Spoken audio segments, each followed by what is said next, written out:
Hello मेरे प्यारे बच्चों, कैसे हैं आप लोग।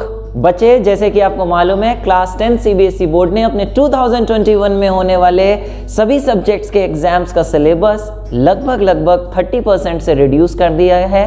पेज बाय पेज कौन कौन से टॉपिक्स डिलीट हुए हैं उसकी मैंने वीडियोस बनाई हैं अलग अलग सब्जेक्ट्स के लिए, फिजिक्स, केमिस्ट्री, बायो, मैथ्स वगैरह, जिसका लिंक ऊपर आई बटन पे और डिस्क्रिप्शन बॉक्स में दे रखा है। वो जानना चाहते हैं वहां से देख सकते हैं। लेकिन आज इस वीडियो में हम आपको सॉल्व कराने वाले हैं क्लास 10 सीबीएसई बोर्ड का 2020 का question paper, full analysis, full solutions के साथ, एंड वो भी according to reduce syllabus for 2021 boards. मतलब 2021 बोर्ड्स में जो टॉपिक्स हटा दिए गए हैं उसके हिसाब से ही हम यहाँ पे सॉल्यूशंस करेंगे, और वो क्वेश्चंस हम लोग यहाँ नहीं करेंगे जो सिलेबस में नहीं आने वाले 2021 एग्जाम्स के लिए। और अगर कोई 2021 के आगे के एग्जाम्स के लिए प्रिपेयर कर रहा है तो सारे सॉल्यूशंस के साथ जो लिंक है वो नीचे डिस्क्रिप्शन बॉक्स में दे रखा है, वो आप देखना चाहें तो सारे सॉल्यूशंस वहां से देख सकते हैं। तो चलिए जल्दी से ले आइए अपनी कॉपी और पेन मेरे साथ सॉल्व करने के लिए आज के क्वेश्चंस। और अगर आपको 2020 क्वेश्चंस का क्वेश्चन पेपर चाहिए तो डिस्क्रिप्शन बॉक्स में उसका लिंक है, वहां से आप उसकी पीडीएफ डाउनलोड कर सकते हैं। तो चलिए स्टार्ट करते हैं आज का वीडियो। दोस्तों, मैं हूं Vaibhav Agrawal and welcome to your प्यारा सा चैनल फिजिक्स ब्रो। ओके, तो चलिए स्टार्ट करते हैं आज का पेपर। और स्टार्ट करने से पहले बता दें, अगर आप इस चैनल पे नए आए हैं और अभी तक आपने सब्सक्राइब नहीं किया है तो सब्सक्राइब जरूर कर लीजिए। और आज का वीडियो बहुत ही ज़्यादा इंपॉर्टेंट और इंटरेस्टिंग होने वाला है, इसलिए आखिरी तक देखते रहिएगा। फिलहाल कॉपी और पेन लेके जरूर बैठिए, क्योंकि जो न्यूमेरिकल्स, जो क्वेश्चन आएंगे वो साथ साथ में करने हैं आपको। और इस वीडियो को, इस क्वेश्चन पेपर को सॉल्व करने का सबसे अच्छा तरीका ये है कि आपके सामने एक एक क्वेश्चन आएगा, पहले आप खुद सॉल्व करने की कोशिश करिएगा। अगर आपसे सॉल्व नहीं होता है तो उसका सोल्यूशन आगे आप देखिएगा। ये नहीं कि डायरेक्ट मूवी की तरह बस वीडियो चलती जा रही है और सुनते जा रहे हैं। बोर्ड्स बहुत पास में हैं और सही तरीका यही है कि मेरे साथ साथ आप करें, मतलब पहले खुद सॉल्व करें, पॉज करके अपने आप सॉल्व करें और फिर आगे बढ़िएगा। तो चलिए, ये कुछ इंस्ट्रक्शंस दे रखे हैं आपके पेपर में, है ना। लेकिन यहाँ पे जो आपके 2021 के एग्जाम्स का जो पैटर्न है वो चेंज हो चुका है। लेकिन हम क्वेश्चंस क्योंकि 2020 के कर रहे हैं तो जैसा पैटर्न है उसी के हिसाब से हम सॉल्व करेंगे। फिलहाल सबसे पहले बात आई प्यारे, ये आपके सेक्शन ए में assertion and reasoning type questions की, जो आपके 2021 एग्जाम्स में भी आने हैं। और मैंने एक स्पेसिमेन पेपर भी सॉल्व कराया है 2021 का, जो डिस्क्रिप्शन बॉक्स में उसका लिंक मिलेगा, वहां पे जाके आप देख सकते हैं। फिलहाल चलिए, पहला क्वेश्चन आपका ऑर्गेनिक केमिस्ट्री से, कार्बन कंपाउंड से, जो आपका पार्ट हटाया जा चुका है। तो सीधे से फर्स्ट क्वेश्चन काट के सेकंड क्वेश्चन पे बढ़िए। सेकंड क्वेश्चन में बोल रहे हैं alloys are commonly used in electrical heating devices like electric iron and heater. ये एक असर्शन होगा, एक फैक्ट दे रखा होगा, फिर उसका रीजन दे रखा है। देखते हैं क्या रीजन सही है या नहीं, और ये जो असर्शन है वो सही है या नहीं है। लिखा है alloys are commonly used in heating devices. क्या हीटिंग डिवाइसेस में एलॉयज यूज करते हैं? जी हाँ, हीटिंग डिवाइसेस में एलॉयज यूज करते हैं, यानी ये असर्शन बिल्कुल सही है। ठीक है, फिर रीजन क्या है इसका? आपको पता है एलॉयज क्यों यूज करते हैं? क्योंकि एलॉयज की रेजिस्टिविटी ज्यादा होती है, ज्यादा हीट प्रोड्यूस करते हैं, उनका मेल्टिंग पॉइंट भी हाई होता है और जल्दी ऑक्सीडाइज भी नहीं होते। तो देखें क्या यही लिखा है रीजन इन्होंने। Resistivity of alloy is generally higher than that of its constituents, but alloys have low melting point than their constituent metals। भैया alloys का जो हम यूज करते हैं हीटिंग एलिमेंट्स में, अगर मेल्टिंग पॉइंट लो होगा तो भैया फिर वो हीट होने पे पिघल नहीं जाएंगे। तो ये बात गलत लिखी है, लो मेल्टिंग पॉइंट नहीं, हाई मेल्टिंग पॉइंट होता है। तो ये बात क्योंकि गलत है तो ए बी सी डी चार ऑप्शंस में से आपको एक चूज करना है, जिसमें लिखा है A is true but R is false के हिसाब से C is the correct answer. तो आपको 1 लिखना है, और सॉरी 2 का आंसर है आपका सी, तो आंसर में 2 का सी और आगे लिख देना A is true and R is false. ठीक है, तो चलिए अगले क्वेश्चन पे चलते हैं। अगला क्वेश्चन क्या है? Question number 3, how covalent bonds are formed. मेरे प्यारे बच्चे पॉज मारिए और एक बार सोचिए, फिर आगे बढ़िएगा। कोवेलेंट बॉन्ड्स कैसे फॉर्म होती हैं? Covalent bonds are form between metals and bonds are formed between two atoms of non-metal, two or more atoms of non-metal by sharing of electrons between them, है ना। तो बस इतना ही इसमें लिखना है, तो ये इसका आपको आंसर मिल जाएगा, ठीक है ना। जो मैंने बोला आपको वो आप लिख देंगे। फिर इलेक्ट्रोपॉजिटिविटी क्या चीज होती है? इलेक्ट्रोपॉजिटिविटी मेटल्स के लिए डिफाइन होती है क्या? ये एक टेंडेंसी होती है जिसकी वजह से कोई भी एलिमेंट अपने इलेक्ट्रॉन्स लूज करता है, उसको लूज करने की कितनी टेंडेंसी है, उसे हम इलेक्ट्रोपॉजिटिविटी कहते हैं, ठीक है। Tendency of an atom to lose electron to form positive ions is known as electropositivity. ऐसी एक इलेक्ट्रोनेगेटिविटी होती है, tendency to gain electrons to form negative ions is known as electronegativity. फिलहाल इसका एक और ऑप्शन में है, कह रहे हैं the atomic radius of first group elements are given below. ये आपका फर्स्ट ग्रुप होता है, लीना की रूबी से फ्रेंडशिप मैंने बताया है याद करने का। इसका एटॉमिक रेडियस दे रखा है, कह रहे हैं state the reason behind the observed trend in above elements. आप देखिए जैसे जैसे हम ऊपर से नीचे जाते हैं, लीना की रूबी से फ्रेंडशिप, एटॉमिक रेडियस बढ़ता जा रहा है, बढ़ता जा रहा है। तो ये ट्रेंड का रीजन लिखना है कि ऐसा क्यों हो रहा है। तो आपको मालूम है प्यारे, जब हम ऊपर से नीचे जाते हैं तो ऊपर से नीचे जाने पर इसके 3 शेल्स होते हैं, जबकि यहाँ सोडियम के बाद पोटेशियम के 4 शेल्स होते हैं। शेल्स बढ़ने की वजह से ऊपर से नीचे जाने पे एटॉमिक साइज बढ़ता है, शेल्स बढ़ने की वजह से। तो जो रीजन पूछा है कि ऊपर से नीचे एटॉमिक रेडियस क्यों बढ़ रहा है, तो आप बोलोगे due to increase in number of shells atomic radius also increases, ठीक है। तो ये आप रीजन लिख देंगे, पॉज मार के एक बार आप पढ़ सकते हैं कि क्या लिखा हुआ है जो मैंने बोला। फिलहाल चलिए बढ़ते हैं अगले क्वेश्चन पे। ये लीजिए कोवेलेंट का भी आंसर आपके सामने आ गया है। ये आ गया क्वेश्चन नंबर 5, ठीक है। A cylindrical conductor of length L, pause मार के अपने आप पढ़िए, फिर देखिएगा कैसे आंसर करना है ना। और आंसर मुझे टाइप करके बताएंगे कि इसका क्या आंसर है ना, कमेंट बॉक्स में या फिर चैट बॉक्स में। A cylindrical conductor of length L and uniform area of cross section A has resistance R. The area of cross section of another conductor of same material and same resistance but of length 2L is. बहुत बढ़िया, pause मारिए, अपने आप बताइए इन 4 में से क्या option है। कह रहे हैं एक इस तरीके से सिलेंड्रिकल कंडक्टर है जिसकी लेंथ L थी और area of cross section A था जिसका रेजिस्टेंस R है। तो आपको मालूम है इन दोनों के बीच क्या रिलेशन होता है, R is equal to rho L upon A। कह रहे हैं एक दूसरा कंडक्टर है जिसका मटेरियल सेम है। मटेरियल सेम होने से पता है क्या सेम हो जाता है, रेजिस्टिविटी सेम हो जाती है। रेजिस्टिविटी सेम हो गई, ठीक है। ये लीजिए यहां कर दे रहे हैं, रेजिस्टिविटी सेम हो गई, जबकि रेजिस्टेंस भी सेम दे रखा है बट ऑफ लेंथ 2L, ठीक है। तो कह रहे हैं एरिया ऑफ क्रॉस सेक्शन कितना होगा, एरिया ऑफ क्रॉस सेक्शन बताना है। तो फिर से वही करेंगे, R is equal to rho L upon A, लेकिन यहाँ पे सब जगह डैश डैश नया है तो नया वाला डैश डैश लगा देंगे, वैल्यू डालते हैं। रेजिस्टेंस तो क्या है, रेजिस्टेंस है R, रेजिस्टिविटी क्या है रो, लेंथ क्या है L डैश की जगह लिख देंगे 2L, जबकि एरिया A डैश हमें बताना है कि कितना होगा। तो आप ये करिए भैया कि यहाँ पे आप ये देखिए R is equal to rho L upon A और R is equal to rho 2L upon A dash आ रहा है, दोनों तरफ LL से RR सेम है, तो इन दोनों को इक्वल रख दीजिए। तो ये आपका हो जाएगा rho 2L upon A dash is equal to rho L upon A, rho कटा L कटा, तो आप ये देखिए A डैश इधर की तरफ गया तो A dash is equal to 2A आ जाएगा, यानी इसके हिसाब से C is the correct answer. देखते हैं कितने लोगों ने सही किया है, जल्दी से बताइए, ठीक है। 2A is the correct answer, बहुत बढ़िया।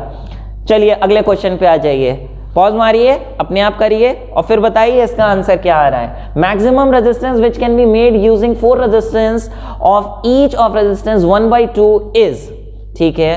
कह रहे हैं मैक्सिमम रेजिस्टेंस कितना ऑब्टेन हो सकता है 4 रजिस्टर से जिनका रेजिस्टेंस हर का रेजिस्टेंस 1/2 है। तो प्यारे आपको मालूम है मैक्सिमम रेजिस्टेंस करने के लिए उन रेजिस्टर्स को कैसे लगाना पड़ेगा, सीरीज में लगाना पड़ेगा। और सीरीज में लगाने के 1/2 1/2 1/2 करेंगे तो 1/2 × 4 हो जाएगा, यानी रेजिस्टेंस विल बी 2 ओम, यानी A is the correct answer. ठीक है, देखो एग्जाम में जब ये एमसीक्यूज आते हैं तो कुछ बच्चे क्या लिख के आएंगे, सिक्स्थ का आंसर इज 2 ओम। भैया ऐसे मत करना, ये ऑप्शनल क्वेश्चन जितने भी होते हैं उसमें ए बी सी डी लिखना या 1 2 3 4 जो भी इसमें पढ़ा है वो डालना जरूरी होता है। ये इसका आंसर ए पे लिखा है तो ए लिखिए और फिर 2 ओम लिखिए, इसी पे मार्क्स मिलेंगे आपको। फिलहाल sky appears dark to passengers flying at very high altitudes mainly because, ये कौन से पार्ट का क्वेश्चन है, ये जो स्कैटरिंग वाला पार्ट था। अगर हम आउटर स्पेस में चले जाएं तो आपको मालूम है अगर हम एटमॉस्फेयर में रहते हैं तो स्काई ब्लू दिखाई देती है due to scattering of light from atmospheric nitrogen and oxygen particles. लेकिन जहां एटमॉस्फेयर ही नहीं है, ऊपर चले जाएं तो वहां पे स्कैटरिंग ही नहीं होगी, जिसकी वजह से स्काई कैसी दिखेगी, डार्क दिखेगी। तो यही पूछ रहे हैं डार्क क्यों दिखाई देती है, तो आप क्या लिखेंगे, scattering of light is not enough at such heights, there is no atmosphere at greater heights, the size of molecules is smaller than the wavelength of visible light, the light gets scattered towards the earth. तो बताइए क्या है, sky appears dark to passengers flying at very high altitudes mainly because, देखिए भैया इसमें कुछ बच्चे सोच रहे होंगे, ये तो आंसर नहीं है ऑब्वियसली, कुछ सोच रहे होंगे there is no atmosphere at greater heights. ठीक है, हाँ अगर हम स्पेस में चले जाएं तो वहां एटमॉस्फेयर नहीं होता है, वहां एटमॉस्फेयर ना होने की वजह से वहां पे स्कैटरिंग नहीं होगी, तो आउटर स्पेस में डार्क होगा। लेकिन यहाँ पैसेंजर्स की बात हो रही है, उन्हें डार्क थोड़ा डार्क दिखाई देती है, तो वहां पे ऐसा मत कह देना कि एटमॉस्फेयर नहीं है, एटमॉस्फेयर तो होगा लेकिन कम होगा, जिसकी वजह से scattering of light is not enough at such Heights. तो इसका आंसर ए होगा, थोड़ी डार्क दिखाई देती है। बहुत हाइट्स पे चले जाए तो पूरी ब्लैक, थोड़ी हाइट पे चले जाए तो थोड़ी डार्क। ठीक है, चलिए फिलहाल देखते हैं कि भाई नेक्स्ट क्वेश्चन क्या है। पिछला वाला क्वेश्चन थोड़ा दिमाग लगाने वाला था। देखिए earth an element X is forming an acidic oxide, its position in modern periodic table will be, ठीक है, कह रहे हैं एसिडिक ऑक्साइड बन रही है। भैया एसिडिक ऑक्साइड जो होती है मेरे प्यारे बच्चे, वो नॉन मेटल की होती है या मेटल की, obviously non metal forms acidic oxides, non metallic oxide होती है, non metallic oxide. Non metals कौन से ग्रुप में होंगे, ग्रुप 1 में होंगे नहीं, ग्रुप 2 में नहीं, ग्रुप 13 में नहीं, ये तो सब मेटल्स हो गए। 16 के आउटर मोस्ट शेल में 6 इलेक्ट्रॉन होंगे, यानी इसी में नॉन मेटल होंगे और यही होगी सही आंसर इसकी। ठीक है, और में देखिए क्या है, consider the following statement about element x with number of protons 13। भैया अगर नंबर ऑफ प्रोटॉन 13 है तो सबसे पहले कॉन्फ़िगरेशन लिखनी चाहिए उसकी, 283 होगी कॉन्फ़िगरेशन, यानी वो एक मेटल होगा। और मेटल की ऑक्साइड कैसी होती है, मेटल की ऑक्साइड बेसिक होती है विद सम एक्सेप्शंस। अगर हम बात करते हैं एल्यूमिनियम की, एल्यूमिनियम ऑक्साइड की और जिंक ऑक्साइड, भैया ये दोनों एम्फोटेरिक होती हैं। तो आप ये देखिए ये जो 13 प्रोटॉन है 283, अरे ये तो एल्युमिनियम की बात कर रहे हैं, एल्युमिनियम की तो एम्फोटेरिक होती है। Yes, it forms amphoteric oxide, valency भी बिल्कुल 3 होगी। और अगर ये क्लोरीन के साथ जाएगा एल्युमिनियम तो ऑब्वियसली इसकी वैलेंसी 3 होने पर ये एल्युमिनियम क्लोराइड ACl3 यानी XCl3 बनाएगा। ये बात भी बिल्कुल सही है। तो ऑप्शन इन 4 में से आपको चूज करने हैं, ऊपर से नहीं करने हैं। तो बताइए क्या A, B and C all are correct? Yes, यानी इसका आंसर हो गया डी। एक बात और बता दूं, ये जो और के क्वेश्चंस होते हैं ऑप्शनल वाले, अब आप 8th वाला अटेम्प्ट कर रहे हैं अगर, है ना, इस ऊपर वाले का डी है, नीचे वाले का डी है, लेकिन कैसे पता चलेगा आपने कौन सा अटेम्प्ट किया है, ऊपर वाला किया है या नीचे वाला किया है? तो आप क्या करेंगे, ऊपर वाला कर रहे हैं तो सीधे से आप यहाँ पे लिख देंगे first option, first optional question. आप फर्स्ट ऑप्शनल क्वेश्चन कर रहे हैं, इसका आंसर है डी, है ना। और अगर सेकंड ऑप्शन में कर रहे हैं तो ये लिखने की बजाय लिखेंगे और सेकंड ऑप्शनल क्वेश्चन। ठीक है, आप वहां पे मेंशन करना पड़ेगा कि कौन सा कर रहे हैं, फर्स्ट ऑप्शनल क्वेश्चन या सेकंड ऑप्शनल क्वेश्चन, उसके बाद उसका आंसर लिखेंगे कि क्या है। ठीक है, चलिए फिलहाल 9th question. An aqueous solution A turns phenolphthalein solution pink on addition of aqueous solution. भैया ये पिंक कर रहा है, A जो है वो पिंक कर रहा है phenolphthalein को, तो कौन करते हैं पिंक? एसिड, बेसिस या सॉल्ट्स? phenolphthalein को? जी हाँ, बेसिस करते हैं, यानी A जो है वो बेसिक है भैया, बेसिक। ठीक है, on addition of B to A the pink disappears. अच्छा, ए तो भैया आपका हो गया बेसिक, लेकिन कह रहे हैं कि जब बी को ए के साथ ऐड कर रहे हैं तो डिकलराइज हो गया, यानी ऑब्वियसली जो बी सॉल्यूशन होगा वो एसिडिक रहा होगा, क्योंकि एसिड को बेस में डालने से न्यूट्रलाइज हो जाता है, कलर भी खत्म हो जाएगा। The following statement is true for A and B. देख लो भैया, ए बेसिक है, बी एसिडिक है। ए बेसिक, बी एसिडिक नहीं, ए बेसिक नहीं, ए ग्रेटर देन 7, हाँ बिल्कुल सही, बेसिक है। B has pH less than 7, हाँ बिल्कुल सही। बी एसिडिक है तो लेस देन 7 होगा, ए एसिडिक बेसिक है तो greater than 7, C is the correct option. ठीक है, एक बार बी पे भी नजर मार लेना। ठीक है, तो पॉज करके कर रहे हो ना, अपने आप पॉज करिए, अपने आप करिए, प्रैक्टिस करने आए हैं, टिपने नहीं आए हैं। ठीक है, which of the following the identity of initial substance remains unchanged, मतलब आइडेंटिटी वही रहेगी, यानी सब्सटेंस चेंज नहीं होगा, ऐसा इन चार में से किस में? यानी पता है क्या बताना है आपको? दो तरीके के रिएक्शन पढ़े आप, चेंजेस पढ़े, एक फिजिकल चेंज, एक chemical change. Obviously physical change में आइडेंटिटी सेम रहती है, लेकिन केमिकल चेंज में एक सब्सटेंस से दूसरा सब्सटेंस बन जाता है केमिकल रिएक्शन में, जो आपने कैरेक्टरिस्टिक्स ऑफ केमिकल रिएक्शन में पढ़ा है। तो इसमें से कौन से में आइडेंटिटी चेंज नहीं होगी, यानी कौन सा केमिकल रिएक्शन नहीं है, वो आपको बताना है। तो देखिए, curdling of milk, formation of crystals by process of crystallization, fermentation of grapes and digestion of food। भैया इसमें सारे के सारे केमिकल चेंजेस हैं एक्सेप्ट क्या? Except formation of crystals by process of crystallisation. उसमें जैसे CuSO4 है, उसमें अगर क्रिस्टलाइजेशन करते हैं तो 5H2O जुड़ जाता है, तो बन जाता है CuSO4.5H2O। आइडेंटिटी CuSO4 की वही रहती है ना? तो यही है जिसमें आइडेंटिटी चेंज नहीं होती। बाकी सब में भैया आपका वो चेंज होता है क्या? Chemical nature. ठीक है, तो आंसर देख लीजिए, करेक्ट ऑप्शन पहले का डी है।